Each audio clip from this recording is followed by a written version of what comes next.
You're listening to Parents You've Got This, the expert guide to parenthood. The complete guide to pregnancy, birth, baby and parenthood. In today's episode of the Expert Guide to Parenthood podcast, we're talking all about transitions, and that's the transitions to kinder and to primary school. And it can be a hugely exciting time for your child, but it can also be a nerve-wracking time for both them and you. We have the most wonderful expert here today to set everybody's nerves and feelings at ease and make sure that our little ones are as well prepared as they possibly can be for these transitions. We have Dr. Deirdre Brandner, our child psychologist expert here. She has more than 30 years experience working with families, working with little people and working with teens across a whole range of issues. She is also a mother, she is a TV and radio presenter, and you may well recognise her face. We are so lucky to have her as part of the Parents You've Got This expert team. Welcome, Dee. Thank you so much for being here. Thank you for having me. We've touched in our brief introduction about the enormity of some of these changes, I think, for us as parents as well as for our children. But when should we start to have those initial conversations with our children about the next transition that they're going to have? I think timing is everything. You don't want to start too early. I think the idea in our head that this change is coming up can sometimes result in us focusing on it too much. Remember, little people don't have the same concept of time as we have. So, if it was, usually these changes occur in the school holidays, or they might have had some visits at the end of term. I'm a big believer in we don't keep talking about school or kindy until about a week to 10 days before we're heading back. Yeah, because I think if you do talk about it too much, it makes some anxiety, come through, doesn't it? Because it just feels like it's growing bigger and bigger, and when is it going to happen? Mm-hmm. I think even as ourselves as adults, we can feel like that, can't we? Yeah.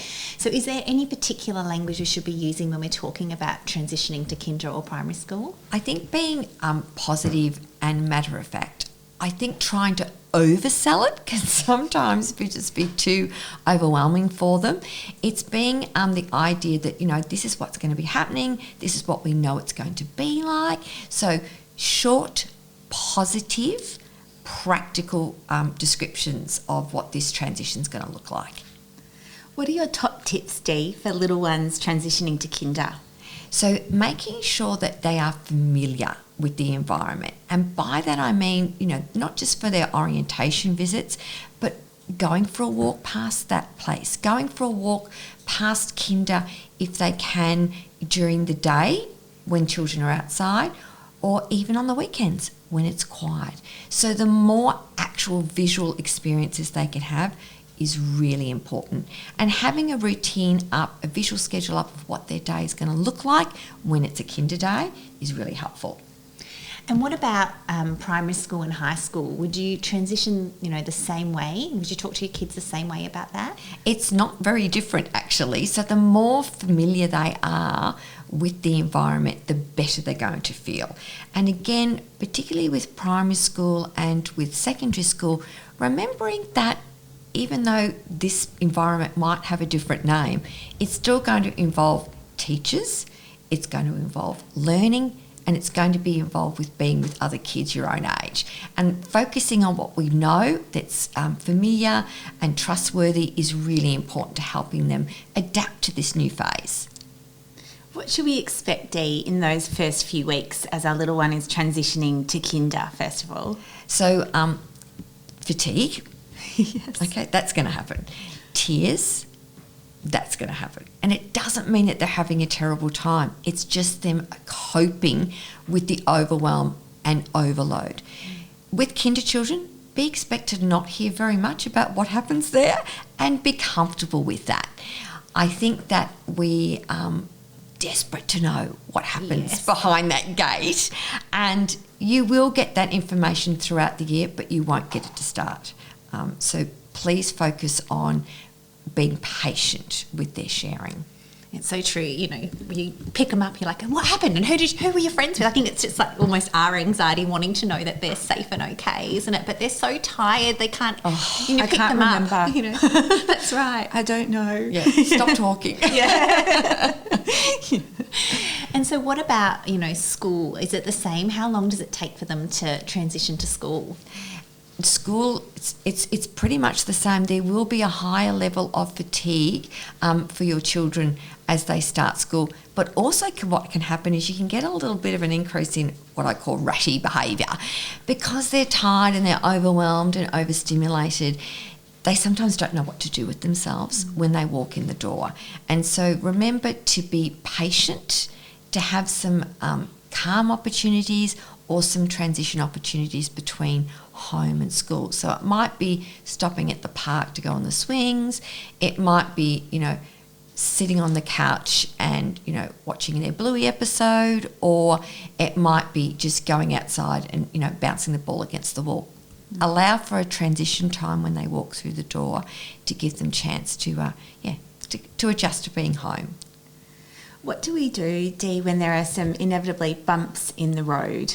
Things might have started really smoothly and then there are a few bumps, or there might be a few bumps to start. What are some strategies that parents can use? I think that it's really important to keep in mind that I used to be a primary school teacher, and what would happen is they would start well and then we'd have a long weekend or holiday break, and they'd have to come back. And it was a bit like they worked out, oh, hang on a minute, I have to do this every week, every day.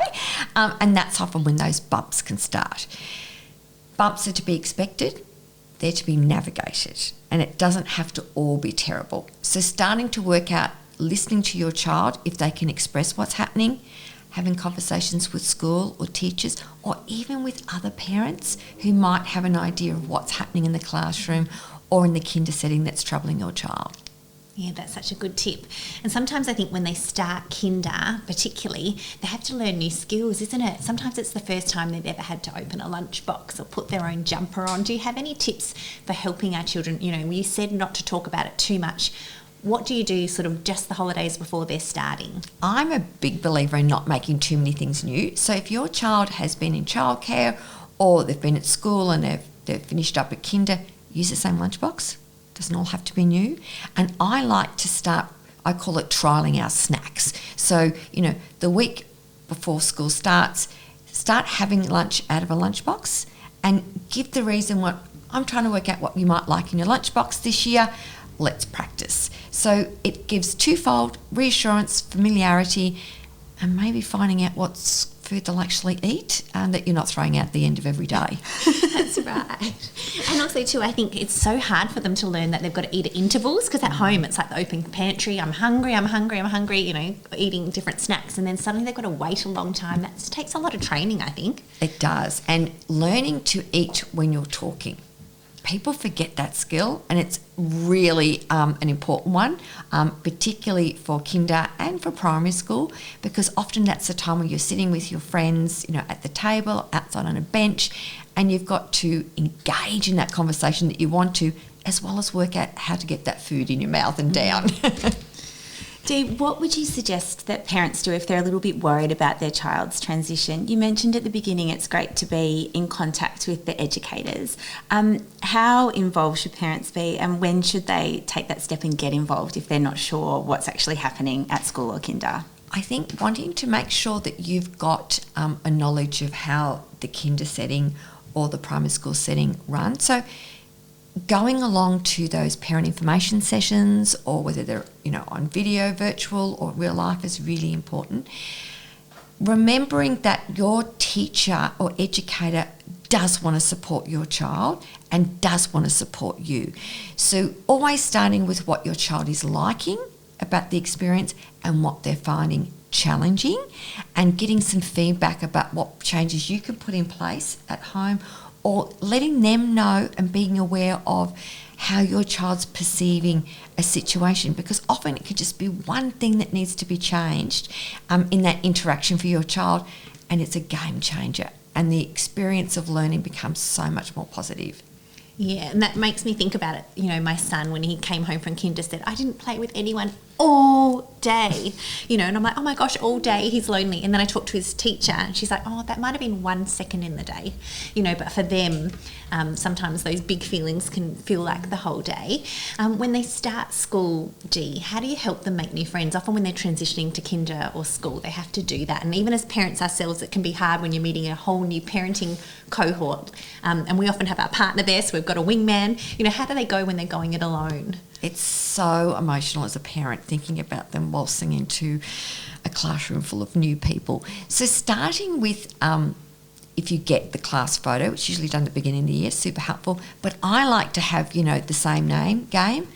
Anyone in your class got the same name as you? Or that's good, yeah. Who's the funniest person in your class? Or, who's got the same drink bottle as you? Looking for moments of connectedness and interest is really helpful for younger children because they're so visual, and that will help them connect and find out more about friends. And I like to talk about it. It's not who you played with, it's where did you go, what did you play, and what were some other people there. Yeah. So Dee, as a parent, you often find when they start school or kindy that they come home and they haven't eaten any of their lunchbox. And as a parent, it's mortifying because they're eating all the time at home prior to going to school, but suddenly they don't eat anything in their lunchbox. What do you do? This is a really common situation. First of all, parents, your child will survive at school and kinder if they don't eat. Secondly, put in half the amount that you think you need to give them, because a full lunchbox is really overwhelming for little people and sometimes for big people. Children will spend a lot of time talking, which is why they're not eating their lunch. And to be honest with you, I would much rather your child be socially connecting with others than finishing all of their sandwich. Also remember, if you can make your food portable, and by that I mean, particularly for children who are very active, they may not finish all their lunch, but they might be able to take something with them. So remembering that a sandwich they can hold in their hand as they run out to make sure they get to the basketball on time, is just as important. But the only time I worry about children not eating is if it's actually an emotional issue, if they're so worried that they feel sick and they can't eat. And I need to reassure you, as a previous primary school teacher, that's very, very rare. And so if that's the case, would they not be eating their dinner as well? Yes, they would be going off their food completely, or they would be complaining that their tummy hurts. So if you see a real reduction in appetite for your child, it might be that something else is going on. Dee, thank you so much for joining us today. You've been listening to the Expert Guide to Parenthood podcast, and never forget, parents, You've got this.